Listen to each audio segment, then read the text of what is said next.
It's my feel-good breakfast show. Oh, yes, welcome back, Mzansi. This is your Feel Good Breakfast Show, and let me tell you, a dose of inspiration is about to begin. Now, I know some of us, we run and we go far beyond the finish line, right? But in the face of stage 4 cancer, listen to this. Aadam Forgan laced up not just to run, but to stand strong for children facing the same fight. Now, every step he takes is a powerful stride of courage, compassion, and I think unwavering purpose. And today in Brews and Breakthroughs with JACOBS Coffee, we will honor his journey, because the most meaningful conversation, I think, often begin with a warm cup of coffee and the true stories that I think really, truly move us all. So, Aadam, firstly, I want to say cheers for just being out here this morning, man. An absolutely incredible opportunity for us to have a chat. So I really want to do that.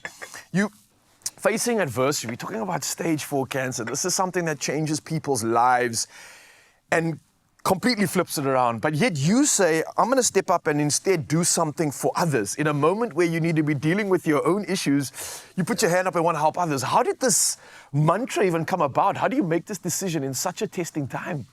Look, I think to just give you a bit of context, Yeah. so at the end of 2022, my younger sister, got rushed into emergency surgery. And what they found through that surgery was that she had cancer. Sure.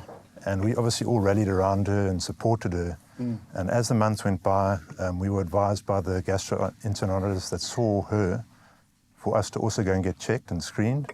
So I went 3 months later and got screened, and lo and behold, they found a small tumor in my colon. Oh. And the next day I went for a CT scan, and then they said there's actually 18 tumors spread throughout my liver, stage 4 cancer, metastases.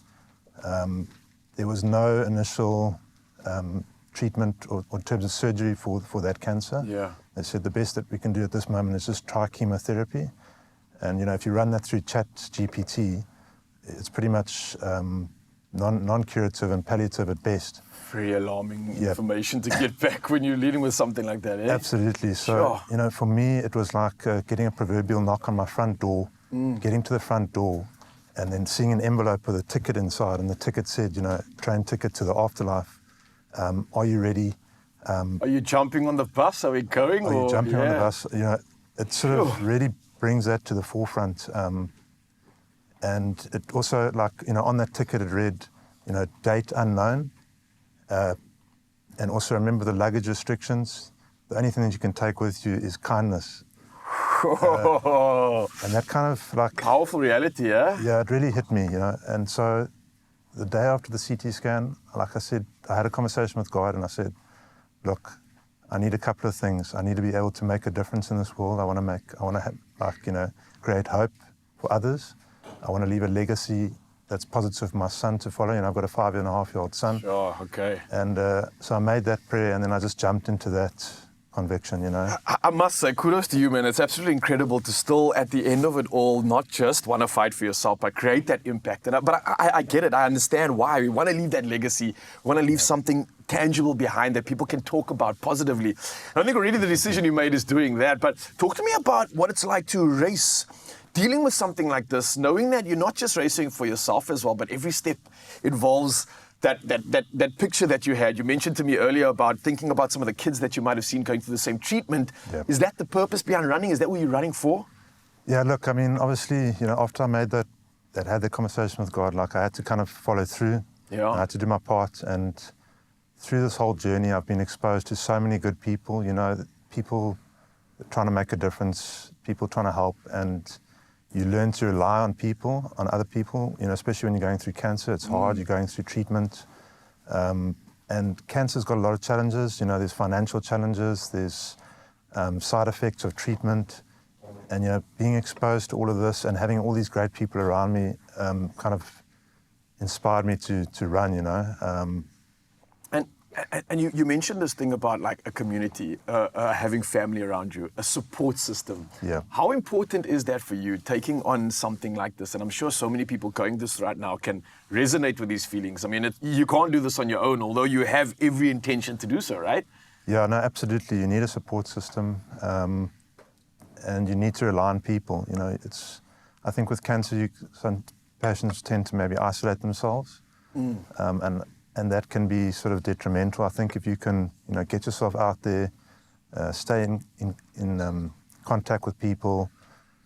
There's so many good nurses, chemo nurses, doctors, and all those people supporting you, and just stay in contact with all those people. Yeah, I think a lot of people are going to be inspired clearly by what you're doing right now. I mean, still fighting with cancer and still being able to put your hand up and doing the most for others. What do you think a great message would be that you'd love for people to receive through you taking these actions on? What are you hoping that people resonate with the most? Look, I think not to give up. You've got to keep going. I've always used surfing as a metaphor. I grew up surfing, and for me, surfing was like about perseverance. Yeah. So you don't just jump on a wave. You have to paddle out to sea. You have to find courage. You have to overcome your fears, and you have to keep, paddling until you get to the back line. Which is tough on its own, yeah. Yeah, but it's a huge metaphor for life because, through all that perseverance and trials and tribulations, you get to the other side of that perseverance, and there's a reward there, a spiritual reward. And I think, if you can surrender to that, then life's a lot easier. If you're chasing things that aren't tangible, it's hard to kind of imagine it, but that's really the important stuff in life. Yeah. Aadam, man, you have inspired me, and I can't thank you enough for sharing your story with us this morning. This is absolutely incredible. I've got to say another cheers to everything that you are doing, the energy that you're putting into this beautiful cause and this passion you have. And again, I think through JACOBS, Brews and Breakthroughs in this session right now, we can celebrate extraordinary courage in everyday moments. And heroes like Aadam remind us that even in the face of life's toughest battles, the human spirit doesn't just endure. It uplifts, it ignites, and it inspires us all. Cheers. Nicely done, man. Thank you.